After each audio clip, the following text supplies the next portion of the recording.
नमस्कार, 5 का prime time देख रहा मेरे साथ मैं हूं शंकर दत्त पंत। पूरी दुनिया में अभी कोरोना से जंग खत्म नहीं हुई है। इस महामारी से जारी लड़ाई के बीच खुशखबरी भी सामने आई है। 12 साल से ज्यादा उम्र के बच्चों के लिए भी वैक्सीन को मंजूरी दे दी गई है। Drug controller general of India ने जाइडस कैडिला वैक्सीन के आपातकाल इस्तेमाल की इजाजत दे दी है। यह दुनिया की पहली भारत में बनी कोविड-19 वैक्सीन है जो डीएनए पर आधारित है। इसके साथ साथ इसे बिना सुई की मदद से फार्माजेट तकनीक से लगाया जाएगा, जिससे साइड इफेक्ट के खतरे भी कम हैं। बिना सुई वाले इंजेक्शन में दवा भरी जाती है, फिर उसे एक मशीन में लगाकर बांह पर लगाते हैं। मशीन पर लगे बटन को क्लिक करने से टीके की दवा अंदर शरीर में पहुंच जाती है। आज इसी पर चर्चा के लिए हमारे साथ जुड़ेंगे बाल रोग विशेषज्ञ, जिनसे हम इसी मुद्दे पर आज करेंगे चर्चा।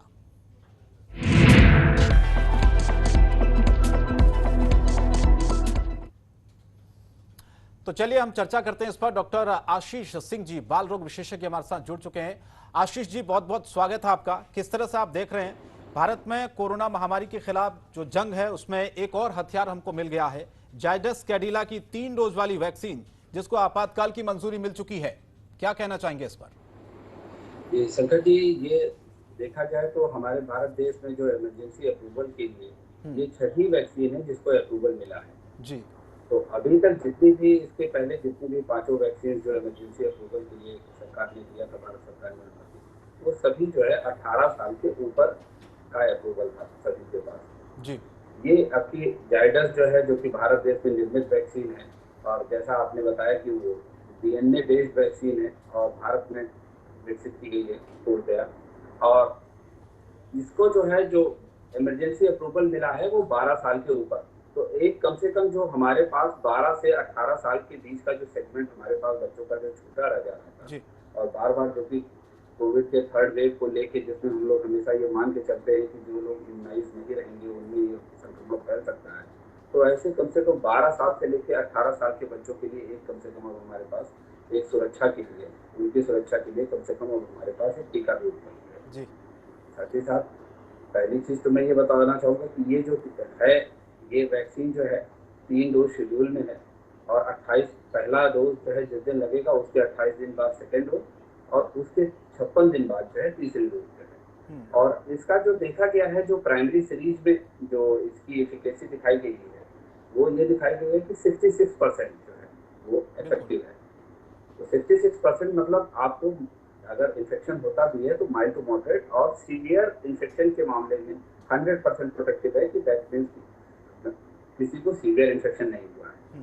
और ये देश में जो सब्जेक्ट लिए गए हैं, इसमें 28,000 सब्जेक्ट लिए गए हैं, और इसके ट्रायल उस समय भी चल रहे थे जिस समय हमारे यहाँ कोविड की जब सेकेंड वेव, जिसमें डेल्टा वेरिएंट ने हर देश में बरपा रखा था, उस दौरान, तो उस पर भी ये इफेक्टिव है, असरकारक टीका है।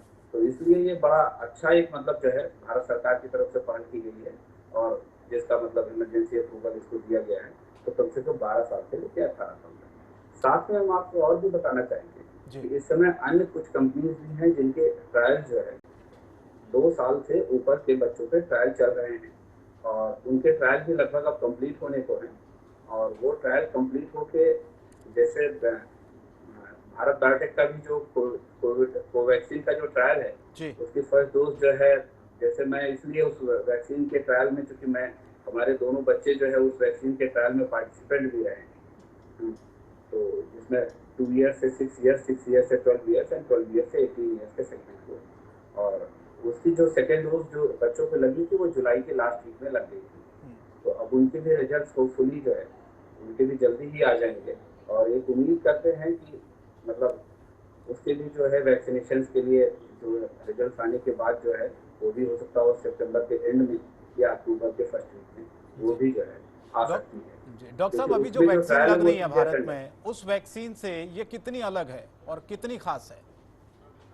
जी देखिए, कोवैक्सीन तो जो हमारे यहाँ जो कोवैक्सीन जो ऑलरेडी मतलब भारत बायोटेक की जो कोवैक्सीन है उसका डोज शेड्यूल वैसे ही रखा गया है, और ये जो है, ये जो जाइडस की जो ये वैक्सीन है, ये फार्माजेट तकनीक पे इसको इंजेक्ट किया जाएगा।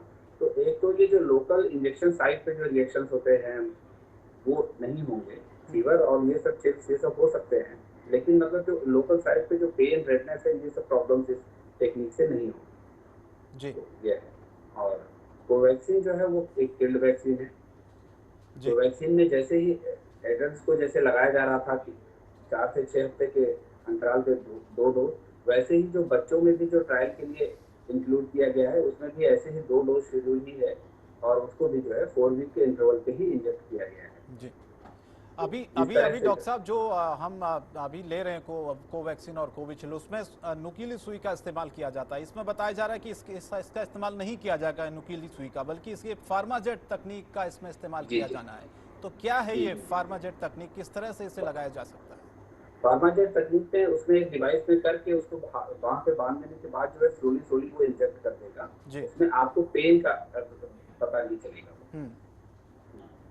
तो इस तरह की जो है मतलब वैक्सीन को इसको इस पैटर्न पे डेवलप किया गया है। ठीक है। और जी इसमें तमाम अभी कुछ जी जैसे कोविशील्ड पे भी इस समय काम चल रहे हैं, तमाम जो है पेनलेस टेक्निक्स पे, जैसे अब नेजल स्प्रे पे भी वर्क चल रहा है। होपफुली आगे आने वाले दिनों में कुछ इस तरह के और भी टीके इस तरह के आ सकते हैं। ठीक। अभी हमने डॉक्टर साहब दूसरी लहर से कंट्रोल करीब करीब पा लिया और तीसरी लहर की आहट संभावना है, इसीलिए ये प्रयास भी लगातार तेज हो रहे थे। और अब बड़ा कदम जिस तरह से इमरजेंसी मंजूरी इस वैक्सीन को मिली है, और क्योंकि तीसरी लहर में कहा जा रहा था कि तीसरी लहर आएगी तो बच्चों पे बहुत ज़्यादा इफेक्ट करेगी, बच्चे इससे बहुत ज़्यादा प्रभावित होंगे। तो मैं थोड़ा सा ये चाहता हूँ डॉक्टर साहब, आप लोगों को थोड़ा सा आश्वस्त करें कि किस तरह से लोग घबराएं नहीं, डरे नहीं, क्योंकि अब इमरजेंसी मंजूरी भी वैक्सीन को मिल चुकी है। बच्चों के लिए खासतौर पर 12 साल के ऊपर बच्चों को ये लग पाएगी। तो आने वाले वक्त में लोग पैनिक ना हो, डरे नहीं। क्या क्या चीज़ें, क्या क्या सावधानियां लोग बरतें, खासतौर पर बच्चों की अगर मैं बात करूं? जी, जी। देखिए, पहली चीज़ तो ये है कि बच्चों को अनावश्यक बाहर लेके मत निकलिए। पहला चीज़, बचाव करें। हम्म। खुद जो वयस्कों की ज़िम्मेदारी ये बनती है कि वो भीड़-भाड़ के जगहों पे अवॉइड करें। और जैसा कि अभी मैं सेकंड वेव जब कम हो गया है, इस समय पेशेंट्स नहीं हैं, तो अब मैं लोगों को देख रहा हूँ कि जैसे पहली वेव खत्म होने के बाद जिस तरह से लोग लापरवाही दिखा रहे थे, जी उसी तरह से अब सेकंड वेव के बाद लोग लापरवाही। तो वयस्कों की ज़िम्मेदारी ज़्यादा बनती है कि वो जब घर से बाहर निकले तो मास्क का कोविड जो एप्रोप्रिएट बिहेवियर है, मास्क पूरा प्रॉपर जो है लगा के निकले। ज़्यादातर मैं लोगों को बाज़ारों में देखता हूँ कि उनके गले में मास्क तो लटकता रह लेता है, लेकिन वो मास्क से जो ना नोज़ उनका कवर रहता है, नोज़ उनके ओपन रहते हैं, माउथ ओपन है।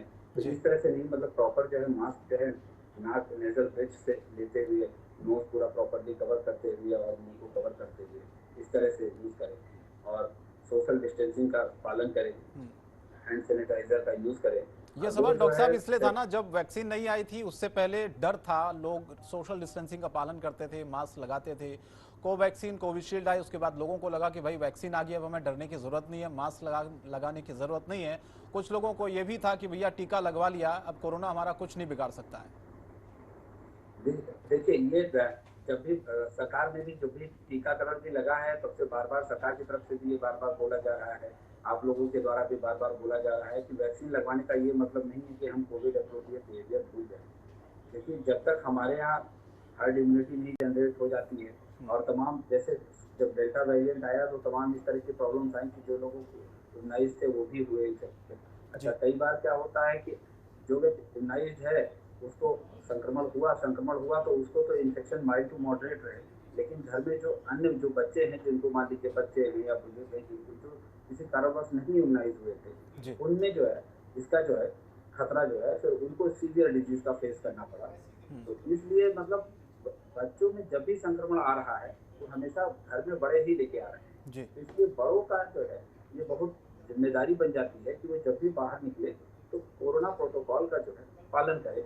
और उसको जो है अब राहत की ये हो गई है कि 12 साल से अब 18 साल के बीच में जब इस वैक्सीन का अप्रूवल मिल गया है, तो कम से कम एक सेगमेंट जो हमारा अछूता रह जा रहा था, जैसे जो थर्ड वेव के बारे में एक जो हाइपोथेसिस जो परिकल्पना की जा रही है कि मतलब जी थर्ड वेव में बच्चे क्यों ज्यादा प्रभावित होंगे, तो उसका सबसे बड़ा कारण यही था कि 18 साल के नीचे हमारे पास कोई इम्यूनाइजेशन के लिए कोई प्रोटेक्शन बच्चों के पास नहीं है। जी जैसे जब पहली वेव आई थी और पहली वेव से सेकंड वेव के बीच में जब तक हमारे पास हुआ कि तब उस समय जो है पहली वेव से सेकंड वेव के बीच में जो है हमारे पास जब 45 एज ग्रुप का प्लस का इम्यूनाइजेशन हो चुका था, जी। तो जो सबसे ज्यादा जो सेकंड वेव में इन्फेक्ट किए और सबसे ज्यादा जिनमें मॉर्टेलिटी मिली वो रहा 45 के नीचे वाला एज ग्रुप, 18 से 45 साल का।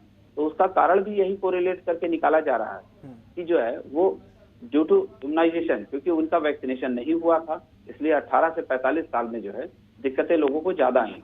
जी। तो इसी तरह से तो अब जब थर्ड वेव के बारे में कल्पना की जा रही है तो वो यही की जा रही है कि थर्ड वेव में जब फिर आएगा तो जो हमारे पास अनइम्यूनाइज्ड सेगमेंट रहेगा उसको जो है फिर जो है संक्रमण के खतरे हमेशा ज्यादा रहेंगे।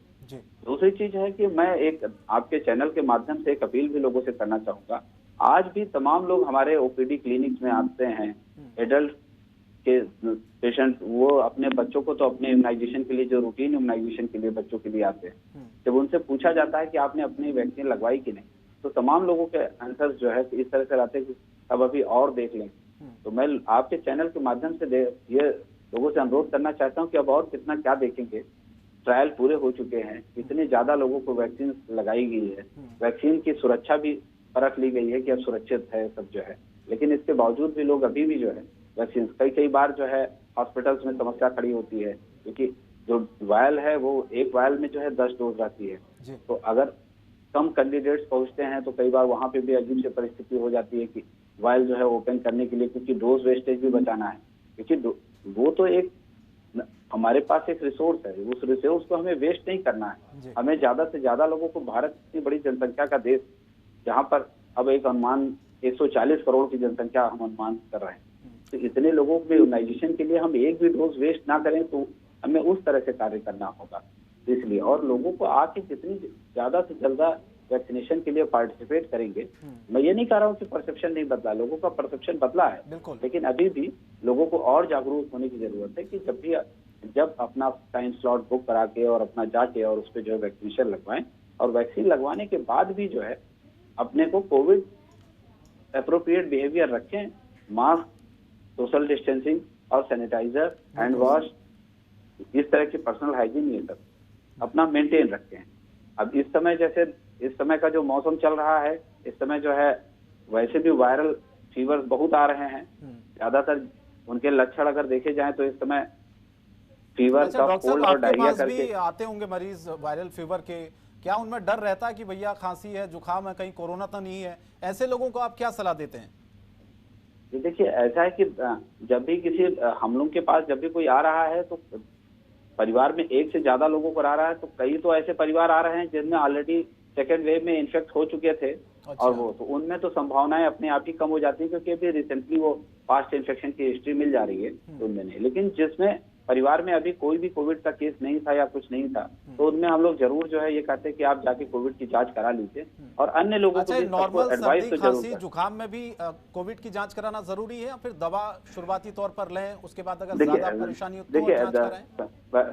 सबसे ज्यादा खतरा ये रहता है कि जो इनिशियली लक्षण, चाहे नॉर्मल जो वायरल फीवर के हो या अन्य वायरस हो या कोरोना वायरस हो, इनके लक्षण एक जैसे ही होते हैं। तो इसलिए जो है तो हमें, क्योंकि आप लक्षण के आधार पे, शुरुआती लक्षण के आधार पे आप ये नहीं बिल्कुल जज कर सकते हैं कि ये सामान्य जो है फ्लू टाइप का है या इस तरह का नॉर्मल वायरल फीवर है या कैसे हम? क्योंकि कई बार ऐसा होता है कि कुछ लोगों का ये मानना है कि भाई मौसमी बीमारियां हैं, दवाई लेते हैं, ठीक हो जाता है, बुखार 1 दिन आता है, 2 दिन आता है, उसके बाद वो ठीक हो जाते हैं, अपने काम पर वापस लौट जाते हैं, लेकिन कुछ दिन बाद उनकी तबीयत फिर से खराब होने लगती है। यानी कि जो शरीर में जो वायरस है वो पूरी तरह से खत्म नहीं होता है उनका। तो क्या ये मानकर चला जाए कि अगर सर्दी, जुकाम, खांसी, गले में दर्द, ऐसी कोई दिक्कत होती है, फीवर होता है, तो डॉक्टर के पास वो दवाई लेने के लिए पहले जाएं, फिर सबसे पहले कोविड जांच कराए वो अपनी? क्योंकि लोगों में डर भी बना हुआ है ऐसे वक्त में। जी, सबसे पहले तो ये है कि जो आपने बोला डॉक्टर के पास जाएं, डॉक्टर उनको ट्रीटमेंट भी देगा, दवाई भी लिखेगा और साथ में जांचें भी लिखेगा। तो जो वो जांचें लिख रहा है उस जांचों को कराएं। हाँ, और कोविड जांचें उसमें भी करानी जरूरी है, क्योंकि आप फीवर, कफ, कोल्ड को जो है यही लक्षण जो है कोरोना के भी हैं और यही सामान्य उसके भी हैं, तो इसलिए आप उसको इग्नोर नहीं कर सकते। इसलिए कहीं से भी ये नहीं है कि आप जांच में जब समय आप जब कर रहे हैं, जब जांच आप करवा रहे हैं तो आप दवा नहीं चालू करिए। दवा आप चालू करिए, डॉक्टर की भी सलाह से दवा चालू करिए। और जो है, क्योंकि तमाम लोगों को मैं देखा हूं कि वो मेडिकल स्टोर से जाके जो है अपने आप रैम्पेंट यूज हो जाता है एंटीबायोटिक का, कि जिसकी आवश्यकता नहीं है उसको भी आप यूज करते जा रहे हैं, और तमाम अनावश्यक दवाएं भी वो मेडिकल स्टोर से ले लेके खाते हैं जिनकी वास्तव में उनको जरूरत नहीं है। तो इसलिए चिकित्सकीय सलाह जो है आवश्यक है। आपका कहना है और कि बच्चों में सबसे तो पहले डॉक्टर के पास जाएं। हम भी डॉक्टर आशीष यही कह रहे हैं कि अगर कोई दिक्कत आपको होती है, सर्दी जुकाम खांसी या बदन में दर्द या बुखार जैसी कोई समस्या होती है, तो डॉक्टर्स को सबसे पहले आप दिखाएं, डॉक्टर की सलाह पर ही अपना ट्रीटमेंट शुरू करें। क्योंकि कोरोना महामारी में महामारी के खिलाफ भारत ने एक और हथियार, जिसमें कोरोना वैक्सीन में अब हम देख रहे हैं कि जायडस कैडिला की 3 डोज वाली जो वैक्सीन है आपातकाल की, उसको मंजूरी मिल चुकी है। इसी पर हम चर्चा लगातार कर रहे हैं आशीष सिंह जी। आशीष जी, मैं आपसे जानना चाहता हूं, दुनिया की पहली डीएनए आधारित वैक्सीन है, और सर अभी तक जितनी भी वैक्सीन है वो एमआरएन आधारित है, तो क्या ये दोनों ही वैक्सीन एक ही काम करती है, या इनके काम करने का अलग अलग तरीका है, या एक ही है? देखिए, ऐसा है कि अभी तक जो और अन्य वैक्सीन जिसमें कोवैक्सीन है वो तो किल्ड वैक्सीन हैं। बाकी जो कोविशील्ड है या जॉनसन एंड जॉनसन है या स्पुतनिक वैक्सीन है, ये सब सभी जो है एमआरएनए बेस्ड वैक्सीन, ठीक है। इनमें सब में बेसिकली जो कैरियर को लेके मैसेंजर आरएनए के थ्रू जो है बॉडी में जाता है, और बॉडी उसको रिकॉग्नाइज करना शुरू करता है, और उसके अगेंस्ट जो है उस स्पाइक प्रोटीन के अगेंस्ट एंटीबॉडी बनाना शुरू करता है, क्योंकि कोविड में भी वही स्पाइक प्रोटीन के अगेंस्ट ही एंटीबॉडी बननी है। इसी टेक्निक को अब इसको जो है डीएनए बेस्ड जो है इसको रखा गया है। डीएनए बेस्ड अभी तक कोई भी वैक्सीन डेवलप नहीं हुई थी, जाइडस ने इस पे काम किया है, और इसकी जो एफिकेसी है वो जैसे अन्य वैक्सीन है उसी तरह से इसके भी अच्छे रिजल्ट हैं। और सबसे बड़ी चीज जो मैंने अभी इसके पहले भी बताया कि एक बड़े सेगमेंट पे ट्रायल होने के बाद ये अप्रूवल मिला है, तो लोगों के लिए ये राहत की बात है कि जो है एक बड़े सेगमेंट पे चूंकि ट्रायल हो चुका है, तो इसलिए ये वैक्सीन सुरक्षित है। जैसे अन्य वैक्सीन सुरक्षित है वैसे ये भी वैक्सीन सुरक्षित है, और 12 साल के ऊपर अप्रूवल दिया गया है, और 12 साल से अबव एज ग्रुप में ट्रायल हुआ है, तो इसलिए लोग बढ़ चढ़कर इसमें जो है अपने जो है बच्चों को भी इसमें वैक्सीन के लिए अपना स्लॉट बुक करा के अपने बच्चों के लिए वैक्सीन लगवाएं। जी, टीकाकरण के अभियान को डॉक्टर साहब आप किस तरह से देख रहे हैं? आपको लग रहा है कि ठीक रफ्तार से हम लोग चल रहे हैं टीकाकरण के अभियान में? और दूसरा मेरा सवाल यह है कि तीसरी लहर का भी जिक्र बार बार हो रहा है, क्या आपके हिसाब से तीसरी लहर की जो बात कही जा रही है उसकी संभावनाएं कितनी आपको नजर आ रही हैं? देखिए, ऐसा है कि जो टीकाकरण जो भारत में पहला प्रश्न आपने किया कि जो है भारत में जो टीकाकरण है, आज विश्व में हम लोग जो है जिस स्थिति पे हम लोग चले थे और इतने बड़ी जनसंख्या का देश, अब हम लोग टीकाकरण में बहुत ही अच्छी रफ्तार से आगे बढ़ रहे हैं, और उसके लिए जो है मैं देश के प्रधानमंत्री जी को और जैसे हमारे यहाँ प्रदेश में मुख्यमंत्री जी जो है उत्तर प्रदेश में, इनको सभी को मैं बधाई देना चाहूंगा, क्योंकि इसकी रफ्तार बहुत ही अच्छी चल रही है, और ज्यादा से ज्यादा लोगों में थोड़ी सी पब्लिक अवेयरनेस लाने की जरूरत है, क्योंकि तब हम और जो है तेजी से और टारगेट को अचीव कर सकेंगे। क्योंकि अब तो कई सेंटर्स पे हमें पता चलता है कि साहब वहाँ वैक्सीन उपलब्ध है, लेकिन टीकाकरण लोग लगवाने के लिए नहीं जा रहे हैं। तो थोड़ा सा पब्लिक में भी और जागरूकता लाने की जरूरत है कि लोग अपना जो है टीका जो है अपना समय पे जा के लगवाएं, जिससे मैंने उस समय भी अभी इस बात को मैं फिर से दोहरा रहा हूँ कि जब लोग जाएंगे सेंटर्स पे, तो ये जो डोजेस की जो वेस्टेज हो रही है वो भी थोड़ी सी कम होंगी। कई बार होता क्या है कि 8 लोग पहुंचे और 10 डोज की वायल ओपन की गई, तो पता चला बचे हुए 2 डोज जो है वो फिर वेस्ट होती है। तो इस तरह की चीजों पे भी रहेगा, और टीकाकरण से आप बीमारी के रोकथाम में काफी योगदान रहेगा। टीकाकरण, अगर आपका टीकाकरण और ये दोनों चीजें, जैसे जो मास्क प्रोटोकॉल, जैसे मैंने जो बार मैं मास्क प्रोटोकॉल पे बार एम्फेसिस कर रहा हूँ कि अपना प्रॉपरली नाक और मुंह कवर करके, क्योंकि मास्क ही है जो कि लगातार आपको बचाता है। इवन आप भीड़ में भी अगर आप थोड़ी देर के लिए भी एक्सपोजर हो रहा है, और अगर आपने मास्क ढंग से लगा रखा है, तो जो है आप बच जा रहे हैं। हम लोग भी जो है जैसे इनिशियली जब फर्स्ट वेव के पहले जो है जिस तरह से जब मार्च 2020 में जब लॉकडाउन हुआ, और जिस तरह से बताया गया कि कोविड पेशेंट के नजदीक जाने में जो है पहले हम लोग पीपीई किट वगैरह पहन के और तब उस तरह से जाते थे, लेकिन अब तो रोजमर्रा में हम लोग ओपीडी में जो है केवल मास्क ही लगाकर देख रहे हैं और इन्फेक्शन से बच जा रहे हैं। ठीक, और वैक्सीन हम लोग को फिर जब हेल्थ केयर वर्कर्स को वैक्सीन लगी उसके बाद भी उस तरह से, तो हर अंतिम में हम लोग को जो अपने से जो परिणाम का अगर एनालिसिस अगर हम लोग को करा जाए, तो अगर उसका विश्लेषण करने के बाद हम लोग ये निकाल पे पा रहे हैं कि सबसे ज्यादा अगर कोई सुरक्षा दे रहा है तो वो मास्क दे रहा है। लेकिन मास्क का लगाने का ढंग आपका ढंग से होना चाहिए। रही बात कि अगर आप मतलब मास्क आप पूरा प्रॉपरली आपका फिट रहना चाहिए, नाक और मुंह अच्छे से कवर रहना चाहिए, तभी जो है। अब आपने दूसरा प्रश्न पूछा कि जो तीसरी वेव के बारे में जो आप कल्पना कर रहे हैं कि तीसरी वेव, देखिए तीसरी वेव जो है, पहली चीज है कि ये जो कोरोना वायरस है, ये इसमें म्यूटेशन काफी ज्यादा हो रहे हैं, और म्यूटेशन होने के बाद जो है अगला क्या स्वरूप होगा इसका कुछ नहीं पता। हो सकता हो कि वो म्यूटेशन ज्यादा इन्फेक्शियस भी हो सकता है कि हम ये सब देखिए कल्पना पे आधारित है ये चीजें, कि हो सकता है म्यूटेशन के बाद कुछ ऐसी नए स्ट्रेन डेवलप हो जिसपे हमारी हो सकता है वैक्सीन भी ना इफेक्टिव हो। लेकिन जो है तो इसलिए, और इम्यूनाइजेशन इसलिए हम लोग बार बार कह रहे हैं कि इम्यूनाइजेशन कराइए, इम्यूनाइजेशन मास लेवल पे रहेगा तो जो है थर्ड वेव के चांसेस जो है वो कम रहेंगे, और अगर आएगी भी तो वो हल्का फुल्का ही संक्रमण करके निकल जाएगी। अब जैसे अब ज्यादातर जगहों पे जो है स्कूल खोले जाने लगे हैं, स्कूल कॉलेजेस, जैसे अभी उत्तर प्रदेश में 1 सितंबर से जो है क्लास फर्स्ट से जो है आगे के स्कूल खोले जाएंगे। तो अब ऐसे में जो है फिर पेरेंट्स की जिम्मेदारी बढ़ जाती है और स्कूल प्रशासन की भी बढ़ जाती है, क्योंकि देखिए एक क्लास में आप सोशल डिस्टेंसिंग तो नहीं मेंटेन कर सकते, बिल्कुल सोशल डिस्टेंसिंग तो नहीं मेंटेन हो सकती क्लास में। अब आपको यह है कि बच्चा जो है उसको मास्क कैसे पहनना है, इन चीजों का ध्यान रखे।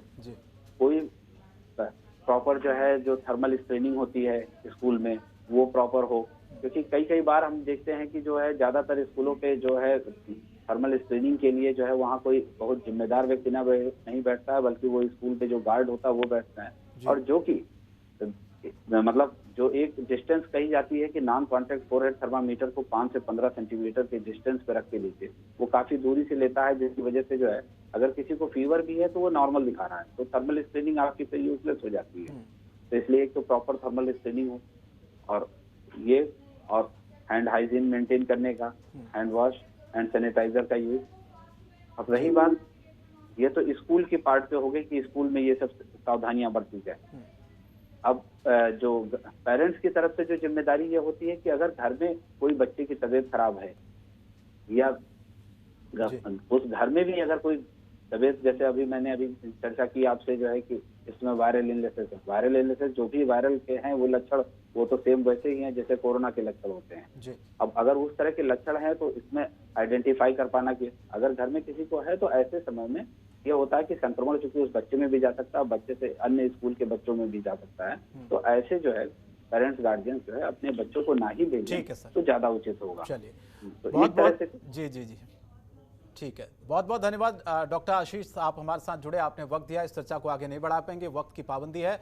बहुत बहुत शुक्रिया, आपने बहुत अच्छी बातें बताई कि किस तरह से बच्चों को क्या क्या चीज़ें जिनका ध्यान रखना है, पेरेंट्स को भी क्या क्या सावधानियां बरतनी हैं, बच्चे अगर स्कूल से आते हैं तो क्या करना है क्या नहीं करना है, ये तमाम चीज़ें डॉक्टर साहब आपने बताई। बहुत बहुत शुक्रिया। खबरों के निष्पक्ष विश्लेषण के लिए सब्सक्राइब करें Jantantra TV and press the bell icon. Never miss any update.